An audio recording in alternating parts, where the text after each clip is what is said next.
Clash of the Castle 2024 is officially in the books. This show was very, very consistent, and I really do like when a show can be consistently entertaining throughout the whole entire show.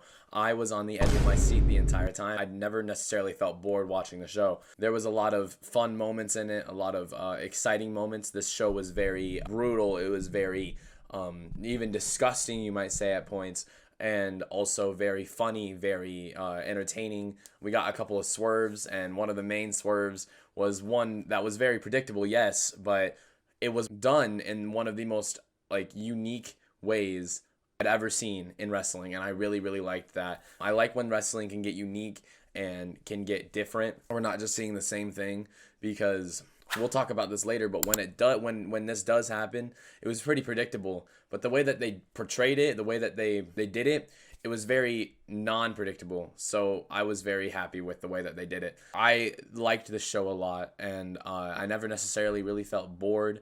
There was one match that I was definitely more tuned out than other matches.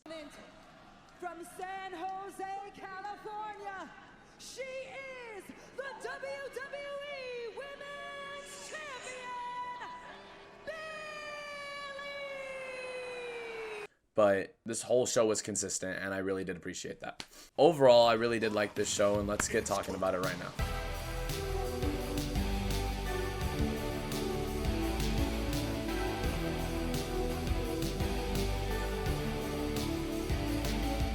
So, the first match on the card was, surprisingly, Cody Rhodes versus AJ Styles in an I Quit match.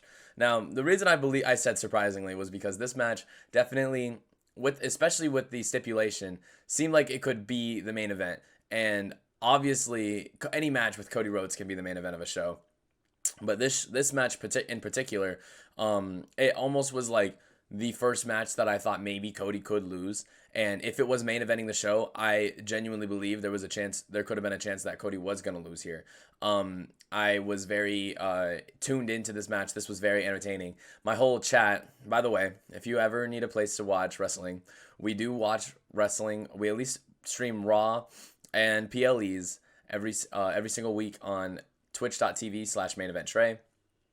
Make sure you go over there and follow me and subscribe if you want to. But yeah, we do a lot of watch alongs together. And if I'm off, because I work, if I'm off, I'm available. I do SmackDowns and I do NXTs as well. But we try to definitely at least catch Raws and stuff. But yeah, small plug. But this match was very good.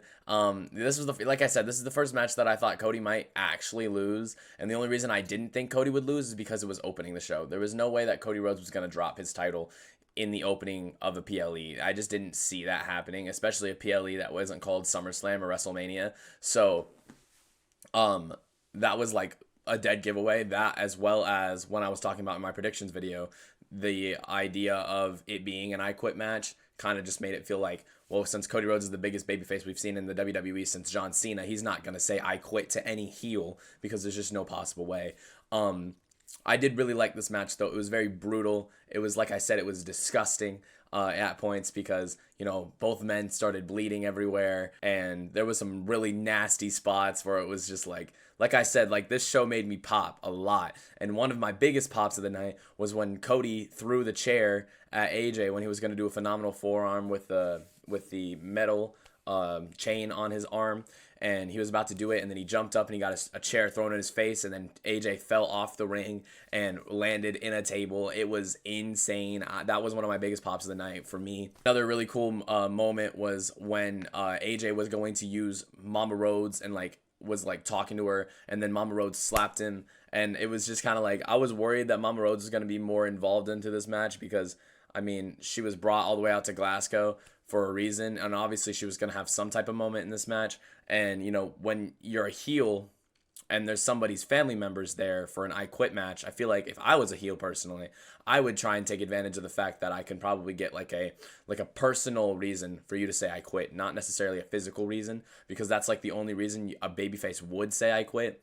But in the end, it actually was just a clean I Quit match, and I'm not complaining. I really did enjoy it. And yeah, Cody did end up winning, obviously, and I thought the ending was a little anticlimactic a little bit, because the match was just so good, and then all of a sudden we had AJ just saying I quit because he couldn't take a stair spot. But I mean, at the same time, if I was him, I probably would have said I quit too. So, but yeah, no, the match was amazing. It's probably going to go down as one of my favorite matches of the year. And yeah, no, that was a really good match. Moving on, we have the 6-woman tag match for the WWE Women's Tag Titles between Shayna Baszler and Zoe Stark, the Unholy Union of Alba Fire and Isla Dawn, and Jade Cargill and Bianca Belair.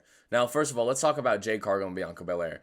That reign was very respectable. I didn't necessarily think it was going to be over already, and I predicted that in the video, but I was surprised by the ending of it, I'm not going to lie. But Jade and Bianca obviously have a bright future. Maybe not together, maybe together, we'll see.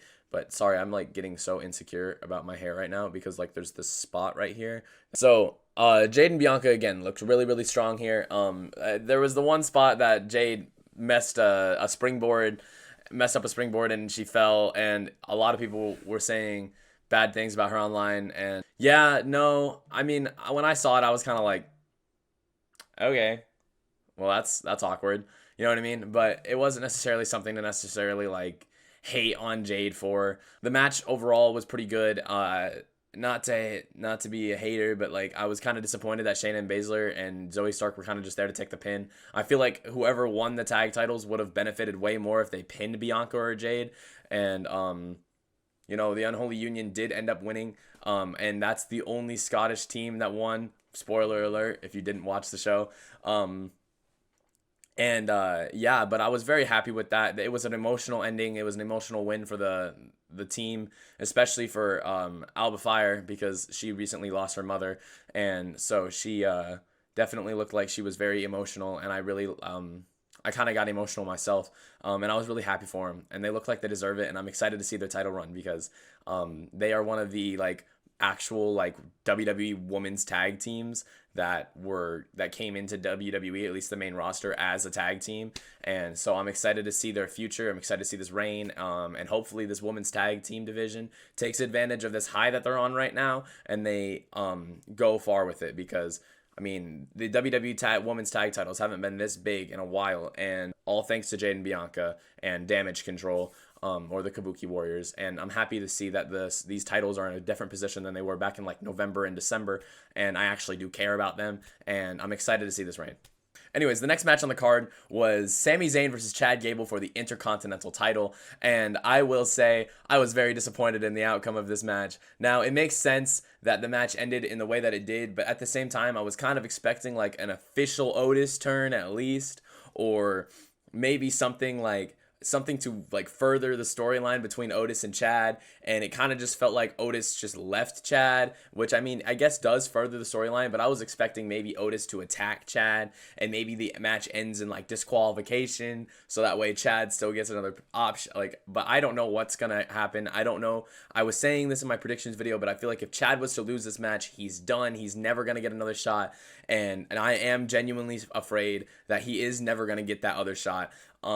Because Sami did end up picking up the win here, but the match itself was insane. I genuinely was jumping out of my seat. There was a lot of scenes from my stream where I was standing behind my chair just like freaking out. I really, really enjoyed watching the match. I was very excited. This was the match that was the most unpredictable match of the night for me, and I genuinely had no idea what was going to happen, and so the whole entire time I was excited, and I was very happy with the outcome because I do love Sami Zayn. I enjoy Sami Zayn's reign so far, and I understand that maybe they want to have Sami Zayn feud with other wrestlers that isn't Chad Gable, but at the same time, I really did want to see Chad win here, and I feel like he deserves this, especially since he just re-signed with the company, I believe. So he hopefully will get more of a push here, maybe even into the main event. He needs this IC title. I feel like he needs at least the IC title win at least once before he goes into the main event. But I feel like Chad has shown that he is a good enough character worker. He is a good enough in-ring talent to be a main event wrestler, especially after this feud. And if it's not over, maybe it's not over, because Chad definitely did look upset after the match, and maybe he'll attack Sami backstage on Monday. This match was very exciting, very entertaining, and I really, really enjoyed it. And I'm excited to see how much more this storyline continues with the Alpha Academy and with Sami Zayn. If it's over, it's over, but it would be an alright ending. But I definitely feel like the ending should be Chad winning. And now I don't see necessarily Sammy going on to winning like Money in the Bank anymore, which I'm kind of, again, disappointed in because I was excited to see that. But maybe we'll see what happens. Overall, it was an amazing in-ring match, and I really did love watching it the whole entire time. Next match on the card was Bayley versus Piper Niven for the WWE Women's Championship. Now, this match, when I said that there was one match that I necessarily was least excited about, it was this match. And it has nothing necessarily to do with any of the wrestlers in it.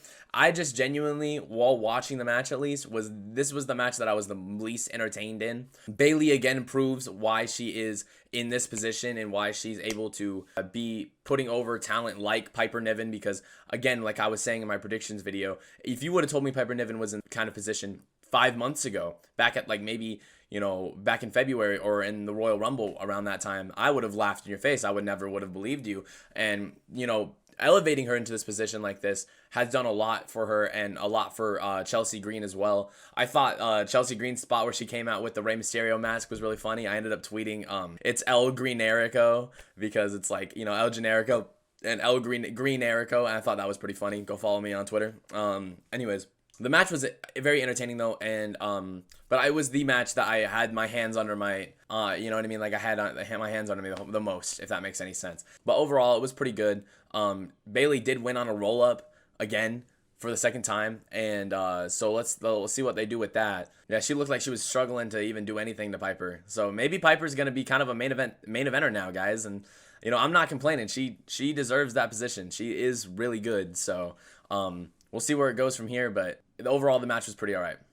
And in our main event in Glasgow, Scotland, was Damian Priest, El Campeon himself, going in facing Drew McIntyre, hometown hero, for the World Heavyweight Championship. Now, I'm so glad this match main evented.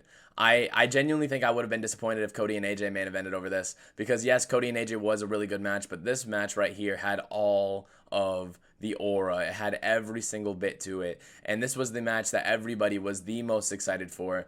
This match had been announced almost a month ago, and so I was very excited for this match.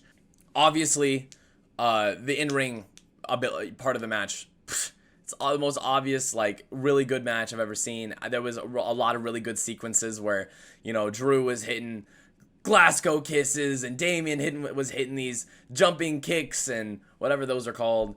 I think I don't know if they were insecurities, but they were like something like that. And there was a lot of just good, like, forearms being thrown, and this very, very entertaining. I was freaking out on stream, and the whole entire time I was just excited. Damian looks fantastic. I really do enjoy Damian Priest as my champion. A lot of people will tell you something different, but this has been one of the most entertaining title runs so far for anybody. I feel like he's consistently showing up every single week. He's having these feuds. He's having these good segments. He's putting on good promo work, and he is our World Heavyweight Champion, and everybody kind of just needs to accept that. If you don't accept that by now, then I don't really know what's going on with you. Drew McIntyre, I really did want to win this match, though, and I was very excited for this match because I thought maybe Drew would finally get his moment, but the proof was not in the pudding today, and he did not really come out as the champion. But I will say this match was very predictable. The ending was predictable with CM Punk getting involved, but the way that they did the CM Punk involvement was my favorite and most unique way I've ever seen any shenanigans happen in any match, maybe ever, with the ref and the very normal like angle of the ref getting hit and then the wrestler hitting their finisher, and then the crowd goes 1, 2, 3, 4, 5, and then there's another ref running down that ring. Wah, bah, bah, bah, he gets in 1, 2, and all of a sudden, me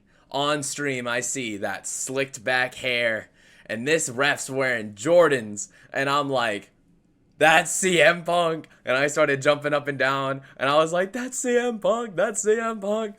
And then they flip the angle, and he stops counting, and he looks at Drew, and he goes, 2, because he only counted 2. And then Drew gets so mad, he starts choking out Punk, and then Punk blows him, and then Priest hits him with the South of Heaven choke slam, and then the ref finally, the real ref comes in, and 1, 2, 3, Damian Priest is still your champion. And CM Punk is laughing outside the ring, celebrating with the CM Punk fans and that Scotland crowd. I was scared that a swerve like this would put Punk in a position where he would become a heel because of how many people in that crowd did want Drew to win. But it looked like a lot of people still enjoyed the way that it was portrayed, so not many people are going to dislike Punk after this, and I was happy with that. So yeah, the Punk angle was great, and yeah, no, but I was disappointed because I was like, wow, they really did do it. They really did. They didn't, you know, ever since the match was announced, everybody thought Punk was just going to get involved. But I was very happy with the way that they did do it, so I can't necessarily complain that much. Overall, the show, again, was one of my favorite shows of the year when it comes to just a PLE. Again, WWE proves that these European crowds and this European-style PLEs are consistent. They're very entertaining, and they have been having banger after banger after banger. I'm excited for Money in the Bank. We're getting Money in the Bank qualifying matches tomorrow. That's really exciting too, so I can't wait to see what they do with that. Let's see who the first couple people in the Money in the Bank matches are. That was a very good show. I really enjoyed watching it on stream. I had a really good time. Again, twitch.tv/main-event-Trey if you ever want to join us for these watch-alongs. And yeah, thank you guys so much for watching. You know, make sure you guys, everybody, like, subscribe. Let me know what you guys also thought of the show. Comment your opinions on my review. But again, like, WWE is just consistent right now, and that's what I really appreciate. This is my favorite time to be a wrestling fan I've had in a really long time, and WWE has just been having a consistency that I just really appreciate, and hopefully they're still on this. They still just ride this train out, because people are saying that it's boring, it's not fun, but I'm genuinely having the most fun being a WWE wrestling fan right now. Yeah, the show was great. So thank you guys again so much for watching. Like, comment, subscribe. I'll see you guys later.